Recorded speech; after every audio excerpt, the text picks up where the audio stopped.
கோவை ஆவாரபாளையம் பகுதியில் உள்ள ஸ்ரீ ராமகிருஷ்ணா மருத்துவமனை சார்பில் உலக புற்றுநோய் தினம் 2026 அனுசரிக்கப்பட்டது. சமூக வலைதளம் மூலம் புற்றுநோய் விழிப்புணர்வு இயக்கம் மற்றும் இலவச புரோஸ்டேட் புற்றுநோய் பரிசோதனை துவக்கப்பட்டது. கோவை ஆவாரபாளையம் பகுதியில் உள்ள ஸ்ரீ ராமகிருஷ்ணா மருத்துவமனையில் உலக புற்றுநோய் தினத்தை முன்னிட்டு சிறப்பு விழிப்புணர்வு நிகழ்ச்சி மற்றும் 1 மாத கால இலவச புரோஸ்டேட் புற்றுநோய் பரிசோதனை திட்டமும் அறிமுகம் செய்யப்பட்டது.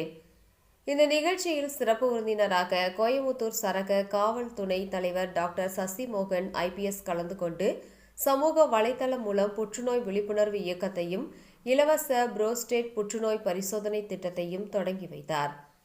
நிகழ்ச்சிக்கு எஸ்என்ஆர் சன்ஸ் அறக்கட்டளை நிர்வாக அறங்காவலர் டாக்டர் சுந்தர் ராமகிருஷ்ணன் தலைமை தாங்கினார்.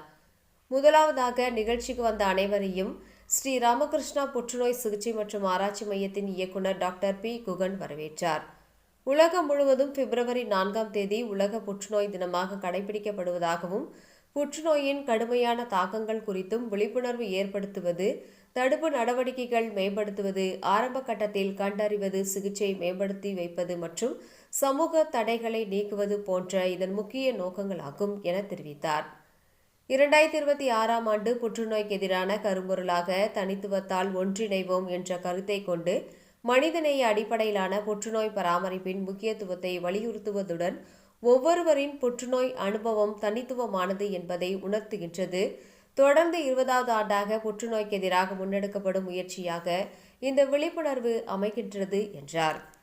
நிகழ்ச்சியில் எஸ்என்ஆர் சன்ஸ் அறக்கட்டளை நிர்வாக அறங்காவலர் டாக்டர் சுந்தர் ராமகிருஷ்ணன், ஸ்ரீ ராமகிருஷ்ணா புற்றுநோய் சிகிச்சை மற்றும் ஆராய்ச்சி மையத்தின் புற்றுநோய் அறுவை சிகிச்சை நிபுணர் doctor S Bhargavi, SNR sons அறக்கட்டளையின் இணை நிர்வாக அறங்காவலர் நரேந்திரன், தலைமை செயல் அதிகாரி சி.வி. ராம்குமார், தலைமை நிர்வாக அதிகாரி மகேஷ்குமார் மற்றும் ஸ்ரீ ராமகிருஷ்ணா மருத்துவமனையின் மருத்துவ இயக்குநர் டாக்டர் ராஜகோபால், மருத்துவ கண்காணிப்பாளர் டாக்டர் எஸ் அழகப்பன் உள்ளிட்ட பலர் கலந்து கொண்டனர். புற்றுநோய் விழிப்புணர்வு தினம். இந்த உலக புற்றுநோய் விழிப்புணர்வு தினத்தில் இன்றைக்கி புற்றுநோயோட எண்ணிக்கை இந்தியாவில், தமிழ்நாட்டில் அதிகமாக இருக்குது. இந்தியாவில் 16 லட்சத்துக்கு மேலே இருக்காங்க. இது கடந்த 10 வருடங்களில் கிட்டத்தட்ட 70-80% அதிகமாக இருக்குது. அதே மாதிரி தமிழகம் இந்தியாவில் 5வது மாநிலமாக இருக்குது எண்ணிக்கையில். கோவை மாவட்டம் தமிழ்நாட்டில் 5வது மாவட்டமாக இருக்குது. மெயினாக ஆண்களுக்கு வாய் புற்றுநோய், குடல் புற்றுநோய், நுரையீரல் புற்றுநோய், இரைப்பை புற்றுநோயும், பெண்களுக்கு மார்பக புற்றுநோயும், கர்ப்பப்பை வாய் புற்றுநோயும், சினப்பை முட்டை புற்றுநோயும் இருக்கு. ஸோ இதில் என்னன்னா 50% மேலே இந்த புற்றுநோய்களை ஆரம்ப நிலையில் கண்டுபிடிக்க முடியும். ஆரம்ப நிலையில் இவங்களுக்கு ஸ்கிரீனிங் மூலம் கண்டுபிடிச்சுன்னா இவங்களை ஆரம்ப நிலையில் குணப்படுத்த முடியும். இது பற்றிய விழிப்புணர்வு வேணும். அதுக்காக தான் இன்றைக்கு ராமகிருஷ்ணா புற்றுநோய் சிகிச்சை மையம், ராமகிருஷ்ணா மருத்துவமனையின் சார்பில் சமூக ஊடக விழிப்புணர்வு, அதாவது சோசியல் மீடியா மூலமாக அவேர்னஸ் ஆரம்பிச்சிருக்கோம்.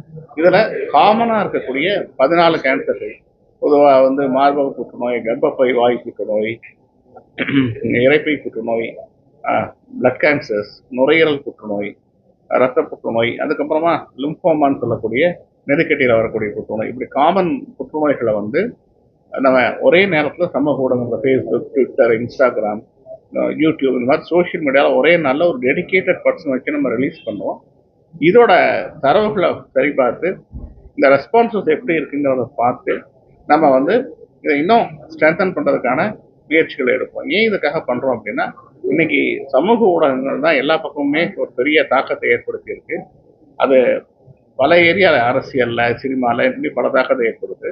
புற்றுநோய் விழிப்புணர்வுலையும் நம்ம ஏன் இதை செயல் இருக்கக்கூடாது அப்படிங்கிறதுக்காக cancer awareness first time social media அவேர்னஸில் கொண்டு போயிருக்கோம். இதோட மெயின் நோக்கமே புற்றுநோய் பற்றிய விழிப்புணர்வு வரணும். புற்றுநோய் பயமுறுத்துறதுக்காக இல்லை, ஏன்னா எண்ணிக்கை அதிகமாகுது. புற்றுநோய் பற்றிய விழிப்புணர்வு சொல்லிக் கொடுக்கலாம். புற்றுநோய் பற்றிய விழிப்புணர்வு வந்தால், ஆரம்ப நிலையில் வந்தால் அவங்கள நம்ம ஆரம்ப நிலையில் கண்டுபிடிக்க குணப்படுத்த முடியும். ஏன்னா மேலை நாடுகள்லாம் கேன்சர் சர்வைவர் ரொம்ப அதிகமாக இருக்கிறதுக்கு காரணம் அவங்க கண்டுபிடிக்கக்கூடிய ஸ்டேஜ் 1, ஸ்டேஜ் 2க்கு மேலே அவங்க போகிறதே கிடையாது. ஆனால் நம்ம ஊரில் நம்ம 3வது ஸ்டேஜ், 4வது ஸ்டேஜில் தான் வரோம். அப்போ அவங்கள அவங்களுடைய வாழ்க்கையோட ஆயுளை நம்மளால் கூட்ட முடியுது, அவங்களை முழுசாக குணப்படுத்த முடியல. ஸோ இதற்கு காரணம் விழிப்புணர்வு இல்லாமல் தான். ஸோ விழிப்புணர்வு தான் மக்களுக்கு தேவை. அதை மனசில் வச்சுட்டு தான் நமக்கு அந்த சமூக ஊடக விழிப்புணர்வை முன்னெடுத்திருக்கோம்.